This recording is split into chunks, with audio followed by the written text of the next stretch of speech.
Let's talk about routers.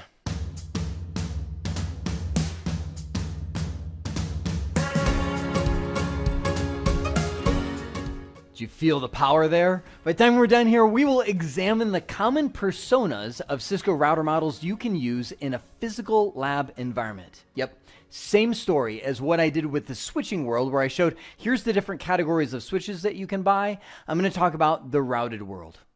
Now, I want to make sure that you remember the place of the router is to serve the same functions that walls do in offices. And let me ask you, why do we have walls in offices?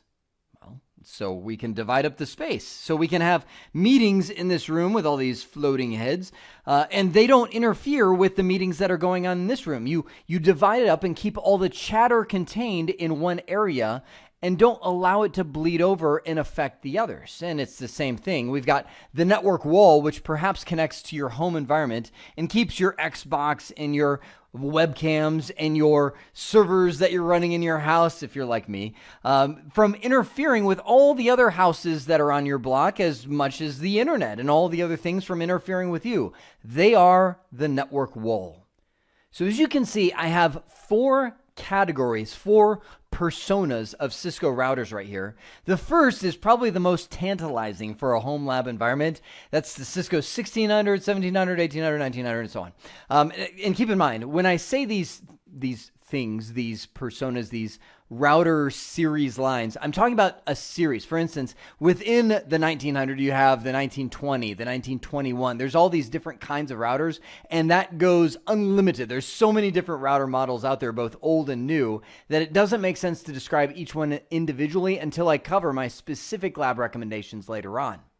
Of that whole group, I picked my favorite one right here. I love this little guy because it not only has gigabit Ethernet interfaces that you can use for a real connection. Again, remember, half of my motivation for showing you and telling you how to build a home lab environment is to explain how you can then use that to run your house. Why not have a rack of equipment running your house, connecting things together?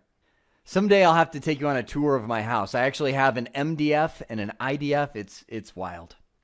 Right above that is the 2600, 2800. I skipped. There's 2700 series as well, but 2900. As you get newer in these router numbers or these series, your cost is typically going to increase. So the lower end blocks that I'll draw right here is where you're going to find your lower cost lab equipment. Although I was able to pick up a Cisco 1921 for $40. That's not bad. You'll see I commonly recommend Cisco 2600 series as a mainstead. That router line, by the way, did I say router line? Wait a sec. I have Catalyst right there. Jeremy.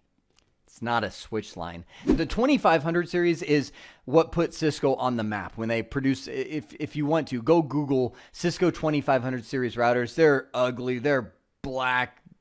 Fixed interface. There's no modular routers. Terrible looking routers today, but that is what literally put Cisco on the map. And the 2600 series came right after and added, if you want to know, man, Cisco's an amazing company, the 2600 series exploded. So that means to you that there is thousands of them out there. They're old routers, but they're really functional for a lab environment. Look at that 2600 series for a lot of different options. And let me mention right now 4 specific routers that you might be interested in.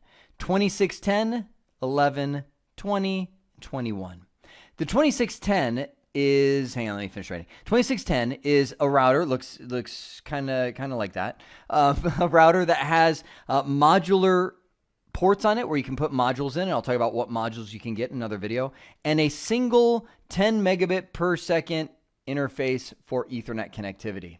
This guy is the same thing with 2 10 megabit per second Ethernet interfaces. And I know you might be thinking, 10 megabits per second, are you kidding me?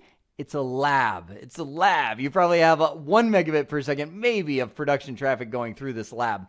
2620 is exactly the same thing, but it upgrades these ports to 100 megabits per second. These make really great, cheap lab routers.